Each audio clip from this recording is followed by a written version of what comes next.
she's staring at.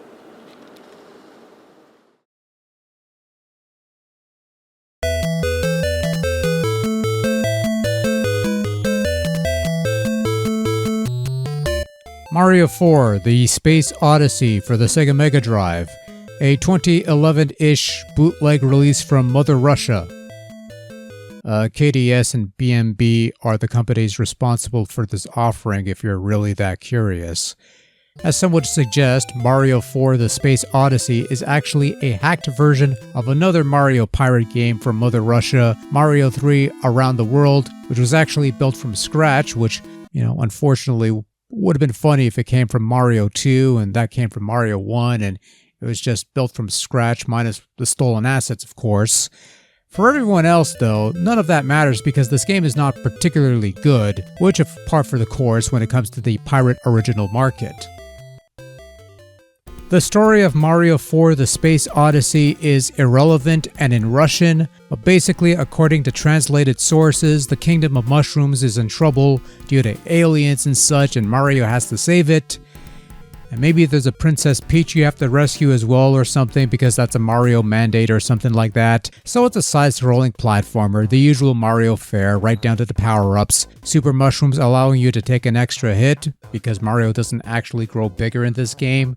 And Fire Flowers bestowing you the ability to shoot fireballs. And the general idea is going through these fairly linear levels from beginning to end and occasionally fighting off a boss of some sort. There's also a shop mechanic where you can buy power-ups with the coins you collected, except trying to buy anything results in the game crashing, so yes, we will not be doing that unfortunately.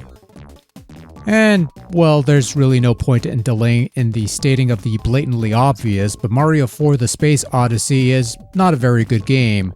The shop crashing is an obvious sign of this, but there are other factors that keep this from being even a below-average Mario ripoff game. Firstly, the controls are kinda crap. Button mapping seems alright at first, A to run, B to jump, ass backwards on Nintendo, but perfectly natural on Sega since it's all about the button positioning. But then you get a Fire Flower, and to shoot fireballs, you have to press the C button, which is the only real awkward thing because why not map it to the A button much like a proper Mario game would do, which, in case you need a reminder for some reason, this is not.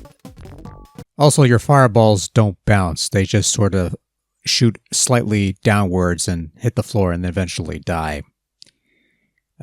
Yeah. The jumping physics are also kind of wonky. When you leap forward, you have virtually no mid-air control over your jumps. You're practically committed to said leap, which, okay, fine, it's not quite the smooth, controllable Mario jumps, but if the levels were designed with this deficiency in mind, we'd be okay. The levels, as it turns out, are designed around leaps of faith, and in this regard, because people like to piss and moan about the level design being poor in this game, well, that's only because you can't play the game properly since the controls and jumping mechanics are kinda shit. I'd argue that if you gave this game proper Mario controls, proper Mario physics, and even proper Mario gameplay, these levels would be a little more manageable. They wouldn't be great, mind you, but I've seen much worse Mario levels, and these are only half-baked efforts at best. Also, by the way, if you let go of the jump button while in midair, you'll lose all forward momentum and drop down like a ton of bricks, which is somewhat off-putting and often the source of frustration, especially when it comes to navigating the overly large chasms permeating these various levels. Also, did I mention that the hit detection is kinda shit? No? Okay, the hit detection is kinda shit, which makes stomping on enemies, the one thing that Super Mario supposedly does best, a crapshoot at best. This thing is also prone to crashing when playing on actual hardware. Now, full disclosure, most of the footage you're looking at is age-old emulator footage, and it's the only place where this thing would have worked.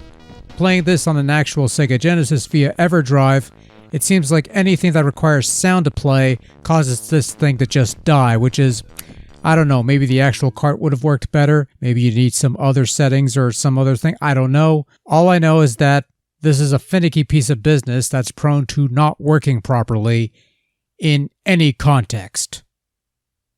So it's plain as day that Mario 4 The Space Odyssey is all about the ripped assets. Cutscenes, backgrounds, enemy sprites, and even game over screens are lifted from various sources such as other games or DeviantArt things and such. That's the reality of the pirate gaming scene. but you could almost forgive the thievery if the end product at least looked good, and some of it kinda does. There's some level themes that look nice, like the volcanic scenery or the more Mario-like backdrops here and there. The mechanical levels are a bit of an eyesore, as are levels with the Yoshi Islands-esque moon lazily slapped in the middle of the screen. And other than that, it looks fine, I guess. The sprites look okay for ripped assets and such, and I don't know, not much else to say in that regard. Much like the graphical content, the musical content is also largely ripped from other games. Arkanoid Says Hi, for example. Although there are a couple renditions of the classic Super Mario theme, one that sounds pretty decent and the other that sounds like a cheap knockoff Famiclone thing. There are no stage-specific music tracks. A different song just plays randomly each time you start a stage, and sometimes the music will just stop for no apparent reason whatsoever, which is kind of awkward. There's also a number of questionable sound effects, including this one blood-curdling sound that plays whenever Mario falls into a pit.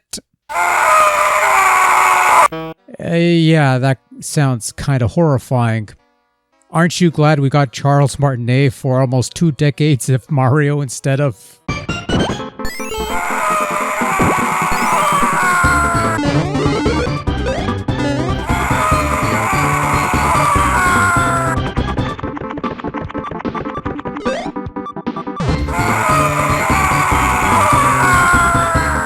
Okay, that's enough.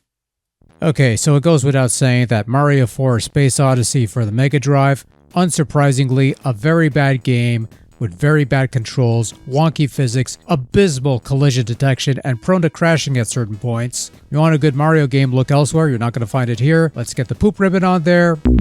There we go.